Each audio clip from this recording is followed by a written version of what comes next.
So first, I'll tell you that we've been married for almost 33 years, but this is a second marriage for both of us. We were two broken people that found each other very, very early and merged our families. He had two kids, a son and a daughter, and I had two kids, two daughters, and then we had a son together. And we bring all of the history that broken people bring to the table. But we were also two independent, successful, and success-oriented people. I was a nurse. David was a business owner.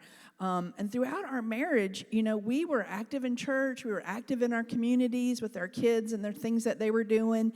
And we were serving. We were volunteering. But now that we know that we refer to that time for us as a pretend normal. So we'd been facilitating a small group in Seacoast Church for probably about 5 years. And then, as Rebecca shared, COVID struck, and our small group didn't want to meet anymore. They didn't want to meet on Zoom. They didn't want to do anything. And David and I both felt like God was calling us to more. And we'd been serving on the Dream Team for a while, so we knew Tim. And in August of 2020, when people were starting to get together a little bit, I asked him, I said, do you know about any small group opportunity that David and I could participate in? Like, we'll host at our house, like, we'll do anything. If you hear of something as the Dream Team pastor, will you let us know? And he came back to me shortly after that, and he said, I'm starting this 90-day program, and here's kind of what we're going to be working on, and do you want to join it? And so I talked to David, and we both agreed to join the Unstoppable group, which is how we became OGs, because we were in the old people, the very, very first group. I need a teleprompter. Being I'm a 3, so being around a lot of church people, new people that I knew was, I was always pretty anxious and uncomfortable. I've not always been that way, but that's where I have been. So 3 years ago now, I came to the opening session in the very first Unstoppable group. I had absolutely nothing to lose. I'd been open and honest, being honest where I was in my walk, and I've been pretty successful in business, but the business of God was clouded in shame and the guilt of the past. I was raised by godly parents. I used to say I was raised in church, but they told me not to say that when you're overseas, that they look at you kind of funny, that you may improve. But anyway, I was raised with godly parents, and I led singing. I even taught a Bible class at 15. I loved the Lord. I used to sing in some little quartets and so forth. There's a lot to the story, and I won't go into it. But I was molested by a pastor at 15. And I want to stop and tell you, if you have had this kind of trauma, don't be ashamed. Seek professional help. That was not really prevalent in the days I grew up. I'm 71 years old, so back then, there wasn't a lot out there and a lot pushed. And I'm not using that as an excuse for my story, but if you have suffered trauma, please don't be ashamed to seek out help. Counseling will tell you that trauma can change the way we think, feel, and act for a very long time or a lifetime. In my case, I ran from God. I didn't trust him. I was afraid of the church. I didn't like anything that had to do with Christianity at that time. It sent me on a destructive path. I got into drugs, alcohol, women, whatever, to try to fill the gap, fill the void that I had in my soul.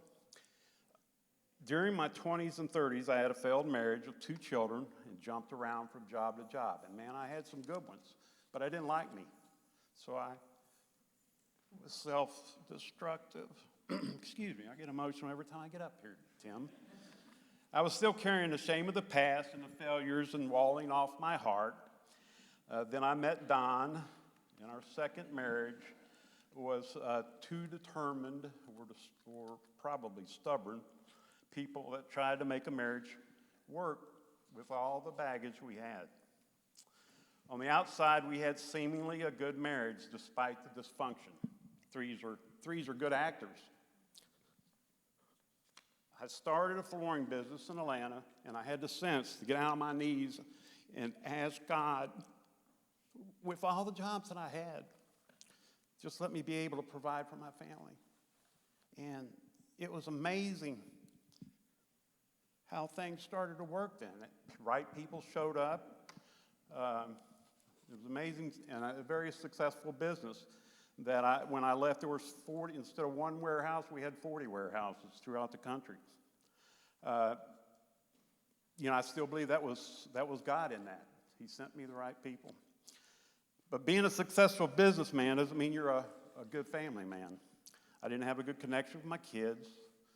I had very few close personal friends that I could talk to. And when I retired, Don and I, we had a good pretend normal, had all the stuff. We had money, we had the trips, we did all those things. But in my heart, I was unhappy, which ultimately led to me being unfaithful in our marriage, which to me is the ultimate sin in a relationship, the most selfish decision that you could make. For 4 months, I lived a double life. It took me deeper into shame and stripped me of any integrity. The truth came out, and some decisions had to be made by the both of us. So, betrayal. It's been 7 years since then, but it's probably still my greatest heartbreak. And that's something in my wildest dreams that I think could happen to us. And at first I was just in a lot of denial and anger.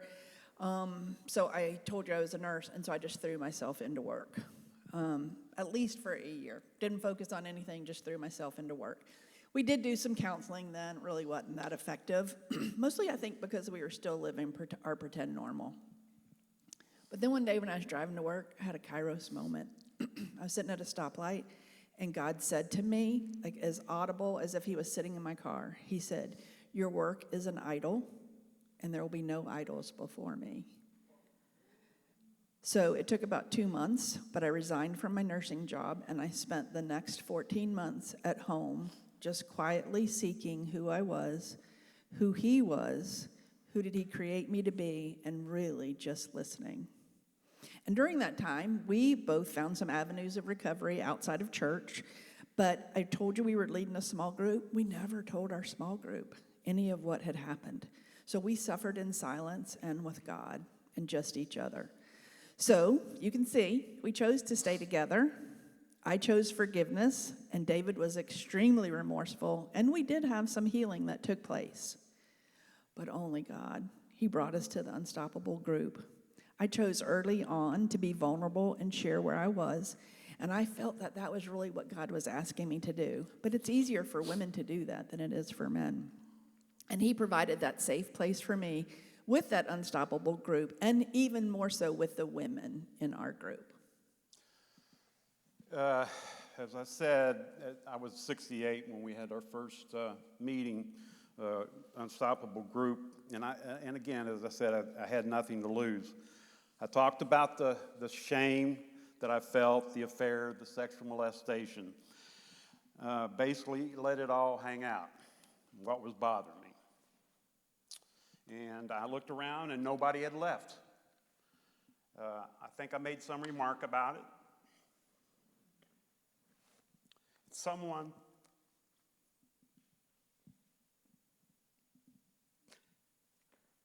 I don't know why I do this. But we hear you, but we're not going anywhere. And that really broke the wall of shame. This is not shame. This is so glad that I got to meet these people.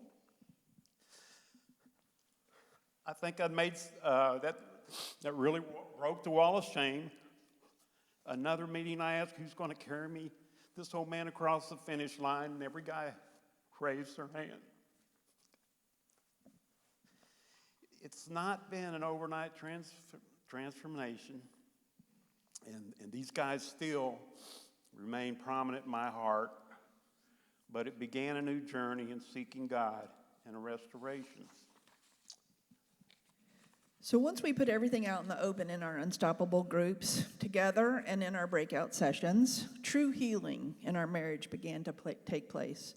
We worked individually and with this group on vulnerability and shame for over the 90 days, and even probably still to this day. Man, we were all in, you guys. We wrote why statements. We picked a word for 2021. We had morning devotions together. We made a vision board. I mean, at this point, we've been married for 30 years, and we had never taken the time in our marriage to sit down and say, what did we want our life to look like, and how could we set goals for what our future was going to look like? But it didn't stop there, you guys. It didn't stop in 2021. In 2022, our word was courageous. In 2023, our word is evolve. We continue to make vision boards. We continue to set goals. We continue to work on our capitals. And that is probably our favorite part of this whole unstoppable journey. So what I want you to know is our marriage perfect? No, but it is so, so much better.